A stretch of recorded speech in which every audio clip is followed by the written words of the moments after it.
కారం రంగు రుచితో ఉంటుంది. ఆచి మిరపపొడి అదరగొట్టే కారం రంగు రుచి. పెహల్గావ్ దాడికి ఇప్పుడు ప్రతీకారం ఎలా ఉండబోతోంది? సర్జికల్ స్ట్రైక్స్ కి మించి రివెంజ్ ఉంటుందా? అసలు కేంద్ర ప్రభుత్వం ఏం ఆలోచిస్తోంది? ఇప్పుడు ఇవే అంశాలు హాట్ టాపిక్ గా మారాయి. అటు ప్రజల నుంచి ఇటు సోషల్ మీడియాలోనూ ఈ ఉగ్ర దాడిపై ఆగ్రహావేశాలు పెల్లుబుకుతున్నాయి. రివెంజ్ తీర్చుకోవాల్సిందే, భారత్ వైపు చూడాలంటే వణికిపోయేలా చేయాల్సిందే అన్న డిమాండ్లు వినిపిస్తున్నాయి. ఇప్పుడు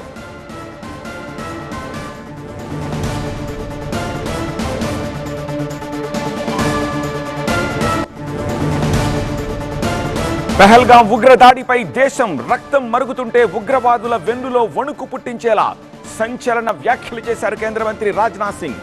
ప్రపంచ దేశాలు ఆశ్చర్యపోయేలా ప్రతీకారం ఉంటుందంటూ సీరియస్ కమెంట్స్ చేశారు. పెహల్గాం దాడికి అతి త్వరలో ప్రతీకారం తీర్చుకుంటా ఉన్నారు. ప్రపంచం ఆశ్చర్యపోయేలా బదిలిస్తా ఉన్నారు. ఒక్క దోషిని కూడా విడిచిపెట్టే ప్రసక్తే లేదన్నారు. भारत सरकार वो हर कदम उठाएगी जो जरूरी और उपयुक्त होगा, और हम सिर्फ उन लोगों तक नहीं पहुंचेंगे जिन्होंने इस घटना को अंजाम दिया है, हम उन तक भी पहुंचेंगे जिन्होंने पर्दे के पीछे बैठकर हिंदुस्तान की सरजमी पर ऐसी नापाक हरकतों की साजिशें रची हैं। भारत एक इतनी पुरानी सभ्यता और इतना बड़ा देश है जिसको ऐसे किसी भी आतंकी गतिविधियों से किसी भी सूरत में डराया नहीं जा सकता। ऐसी हरकतों का जिम्मेदार और इसके जिम्मेदार लोगों को आने वाले कुछ ही समय में जोरदार तरीके से नजर आएगा। मैं देशवासियों को आश्वस्त करना चाहता हूं। అయితే రాజ్నాథ్ కమెంట్స్ తోటి ప్రతీకారం మాత్రం పక్కా అన్న విషయం అర్థమైపోతోంది. మరి రివెంజ్ గతంలోలా సర్జికల్ స్ట్రైక్స్ తరహాలో ఉంటుందా, లేక భారత్ డైరెక్ట్గా అటాక్ దిగుతుందా అన్నది ఆసక్తికరంగా మారింది.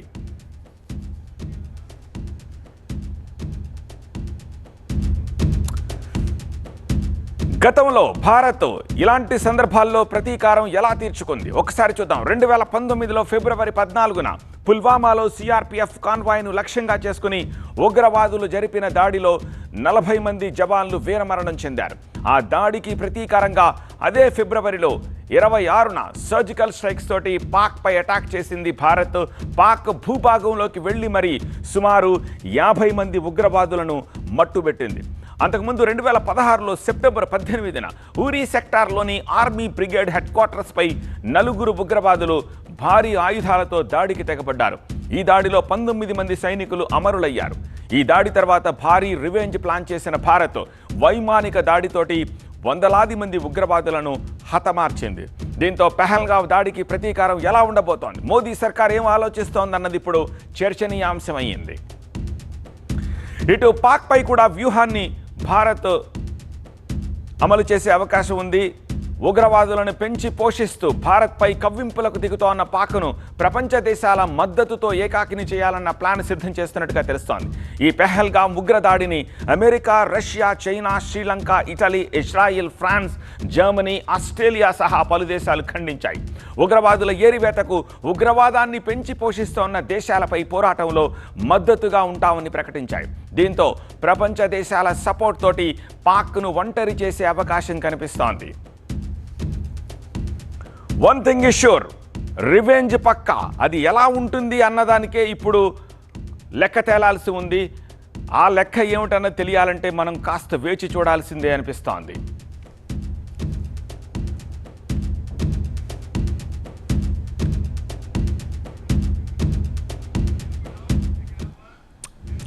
ఇక జమ్మూ కాశ్మీర్లోని పెహల్గాంలో నరమేధానికి కారణమైన 3 ఉగ్రవాదుల ఊహా చిత్రాల్ని భద్రతా సంస్థలు విడుదల చేశాయి.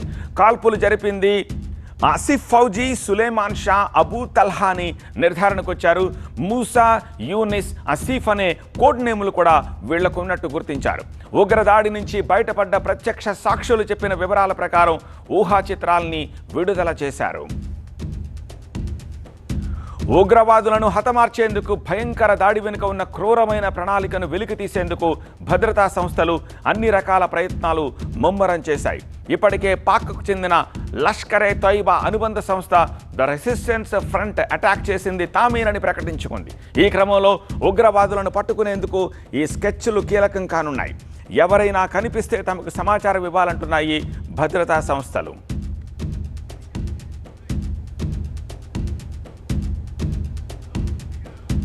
కాల్పులు జరిపిన ఈ బైసరన్ వ్యాలీ స్పాట్ నుంచి మరింత సమాచారం మా సీనియర్ కరెస్పాండెంట్ ఇర్ఫాన్ ఖురేషి అందిస్తారు.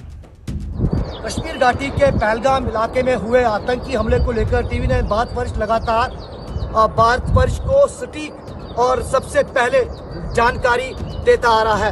इस समय टीवी ने भारतवर्ष पहुंचा है ठीक उसी जगह पर जहां तक हमें कई किलोमीटर पहले गाड़ी से, उसके बाद अब पैदल ही आगे बढ़ना पड़ रहा है.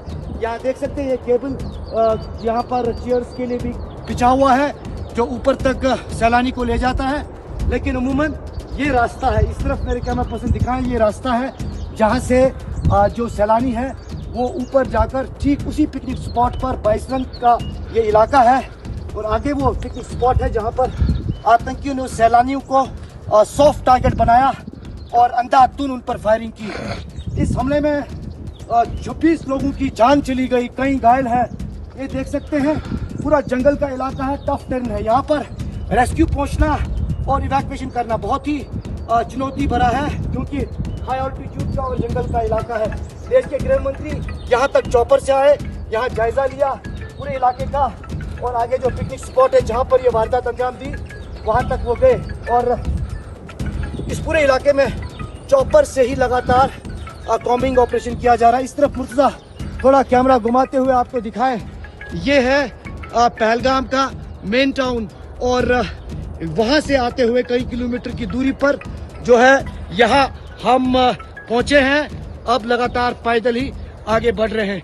ठीक तस्वीरें यहाँ से आपको अंदाज़ा लग रहा होगा कि आतंकियों ने किस तरह का इलाका और कहाँ पर पर्यटकों को सॉफ्ट टारगेट बनाया. कैमरा पर्सन सैयद मुर्तजा के साथ इरफान कुरैशी, टीवी 9 भारतवर्ष, बाइसरन वैली, पहलगाम.